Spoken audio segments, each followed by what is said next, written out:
la semaine dernière, il s'est passé quelque chose qui a complètement changé mon année 2020. J'étais chez Eddy pour son émission NBA où on parle chaque semaine le samedi soir pendant 1 heure. Et cette fois-ci, c'était moi l'invité. Alors on a parlé de tellement de sujets. On a parlé de Tony Parker, on a parlé de Kyrie Irving, un petit peu ce qui se passe en ce moment chez les Nets, comme dans ma dernière vidéo. Et aussi, on a parlé de Luka Doncic qui est en train de dominer la ligue. James Harden, est-ce qu'on aime ou on n'aime pas son style de jeu? Bref, n'hésitez pas à aller voir la vidéo. C'était super intéressant, même si c'était de l'actualité d'il y a une semaine. Portland a des vrais problèmes. Ils sont 28e en pourcentage de shoot. C'est pas Carmelo Anthony qui va changer la donne. Clairement. Ça dépend de comment tu vois la chose. Ça dépend, tu peux pas lui faire confiance. Ça dépend. Kyle Lowry, il a jamais eu le shoot que de Damian Lillard. Lucas, c'est un des très très rares joueurs dans cette NBA actuellement qui dicte un match. Claire. Et quand tu le compares avec les autres joueurs qui dictent des matchs, c'est des gars qui ont 8 ans, 9 ans, 10 ans, 17 ans pour LeBron James en carrière. Qui aujourd'hui en NBA contrôle le jeu comme Luka Doncic à son âge. Luka Doncic pourrait être MVP dans cette ligue, mais pas cette saison. Je pense pas cette saison. Je pense pas qu'il coûte à son équipe les matchs. Je pense qu'il fait tout pour les mettre dans la meilleure situation. Mais je pense qu'il l'aide pas du tout le collectif. Du coup, Kyrie se range dans la catégorie des joueurs comme, je sais pas moi, Paul George qui sont un des très bons. C'est le maxi numéro 2.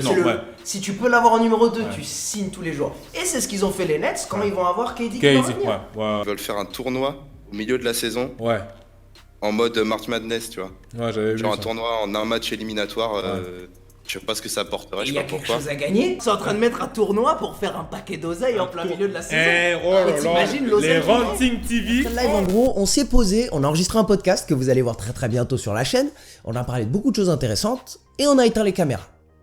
Et ensuite, on a parlé de nos plans sur YouTube pour 2020. Parce que en général, en décembre, c'est là où les gens planifient 2020 sur YouTube. D'un côté, Eddy m'a dit ce qu'il prévoyait sur sa chaîne YouTube et aussi sur d'autres réseaux, donc ça c'est plutôt cool. Et de mon côté, je lui ai dit que pour commencer 2020, j'ai envie de commencer un projet qui demande beaucoup d'énergie et beaucoup de concentration.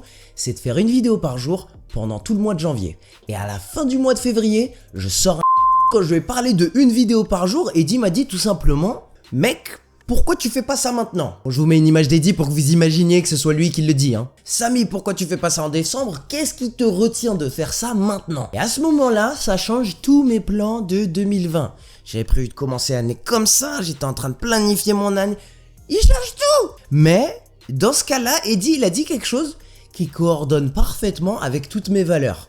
S'il y a une chose que tu peux faire maintenant, pourquoi t'attends 30 jours pour le faire? Du coup, faut que je vous explique le plan derrière ce mois de décembre qui va être rempli de vidéos parce que je vais poster à partir de maintenant une vidéo par jour à 20h chaque jour. Et ça me fait peur en le disant parce que je me rends compte les nuits de montage que je vais faire. Du coup, je vous explique. Alors, je sais pas si vous suiviez la chaîne auparavant, mais en 2017, vers août 2017, j'ai fait une pause de 6 mois. Et j'ai fait cette pause de 6 mois, j'ai pris mes affaires et je suis parti au Mexique pour un semestre à l'étranger. Et pendant ce semestre à l'étranger, j'ai lancé ma chaîne personnelle qui s'appelle Samy BBM. Et donc quand je suis parti au Mexique pour ces 6 mois de août à décembre 2017, je me suis dit, écoute, t'es encore moyen en vidéo, tu peux faire des podcasts assis comme ça, mais améliore-toi en cinématique, améliore-toi en qualité vidéo.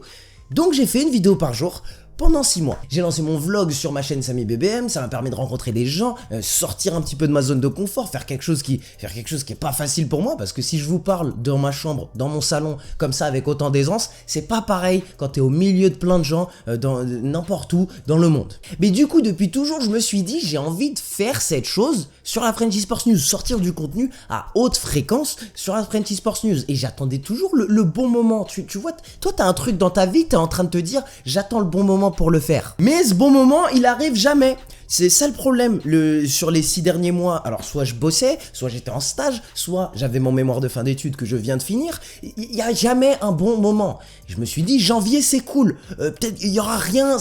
C'est pas vrai, en janvier il y aura quelque chose. Je peux pas le voir venir, mais je sais qu'en janvier il y aura quelque chose. Comme tu trouveras jamais le moment parfait pour lancer ton projet, le meilleur moment de le lancer c'est hier. Et comme tu contrôles pas hier, commence aujourd'hui. Donc voilà, si vous devez vous rappeler d'un seul truc de cette vidéo de lancement de mon vlog de décembre, lance ton projet dès maintenant, ça sert à rien d'attendre. Et cette pression que je m'étais mise en 2017 pour sortir à haute fréquence des vidéos, c'est une des meilleures choses qui me soit arrivée parce que je me suis amélioré à niveau compétences et j'ai rencontré des gens de ouf et j'ai pu montrer mon travail à beaucoup plus de personnes parce qu'il y avait tellement de contenu qui sortait. Donc c'était absolument génial. J'ai envie de reproduire ça sur la Frenchy Sports News. Donc du coup, pour ce mois-ci, j'ai préparé un paquet de sujets où on va échanger autour de la NFL et la NBA ici, chez moi, devant cette caméra, mais aussi il y aura des choses sur le terrain, il y aura des choses dans des endroits complètement inédits parce que je vais vous emmener dans mon quotidien. Il va y avoir des choses que vous allez voir qui sont aussi mon quotidien en dehors du sport. Que je vous parlais de mon mémoire de fin d'études, j'ai mon oral d'ici 10 jours. Vous allez venir avec moi.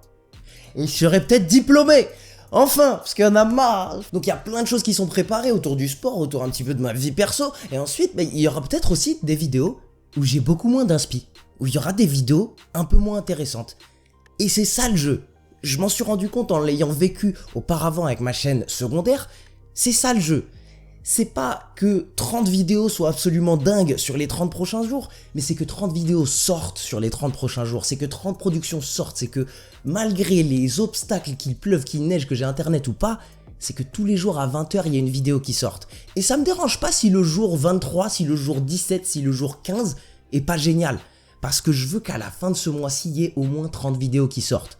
Alors, honnêtement, pour l'avoir vécu, sur mes 6 mois au Mexique, j'ai sorti à peu près une vidéo 3 jours sur 4. C'est pas facile de tenir tous les jours, mais c'est un bon défi. À l'étranger, sur ma chaîne personnelle, j'ai eu l'occasion de rencontrer Nas Daily, un créateur de vidéos sur Facebook, qui a fait 1000 vidéos en 1000 jours. Et de cette manière, ça a propulsé sa carrière, ses compétences et sa confiance en lui.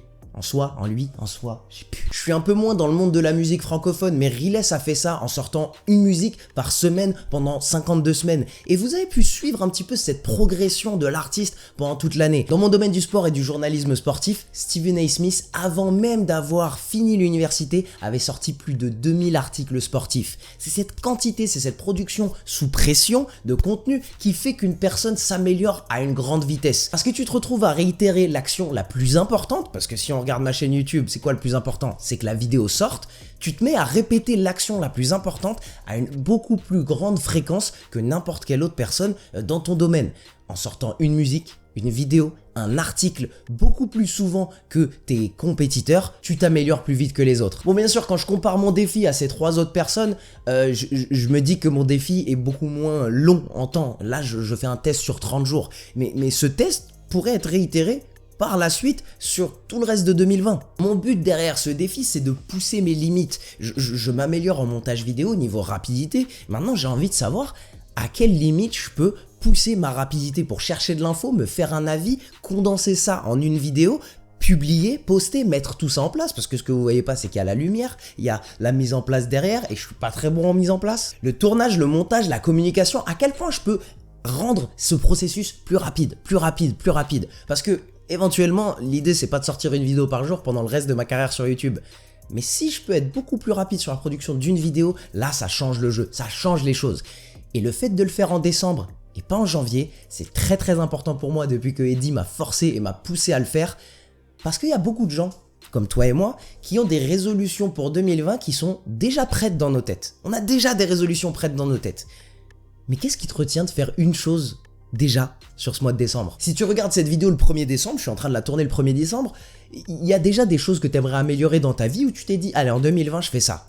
Prends la chose la plus importante en haut de cette liste et dis-toi qu'est-ce que je peux faire en décembre pour finir cette décennie sur les 30 prochains jours pour mettre en place une bonne plateforme pour 2020 pour que je sois déjà en avance sur ce projet en particulier. Que ça soit du fitness, de la création, de l'art, tu peux déjà mettre en place quelque chose sur les 30 prochains jours pour être en encore meilleure position quand 2020 commence. 2020, je sais déjà que ça va être une année ouf pour moi, mes potes créateurs, d'autres gens que j'ai rencontrés qui bossent très très dur.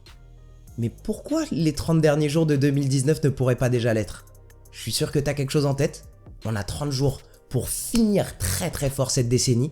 Accroche-toi. Tout ce que j'ai à vous demander, c'est dans les commentaires me balancer un max de sujets que vous voudriez que j'aborde, un max de défis football, de défis basket. Si vous êtes des clubs et que vous aimeriez qu'on joue ensemble pendant ce mois de décembre est pour vous. Contactez-moi en commentaire, balancez-moi toutes les idées que vous avez en tête et on peut se retrouver très très vite pendant ce mois de décembre parce que j'ai libéré mon calendrier, à part pour mon mémoire, bon bref.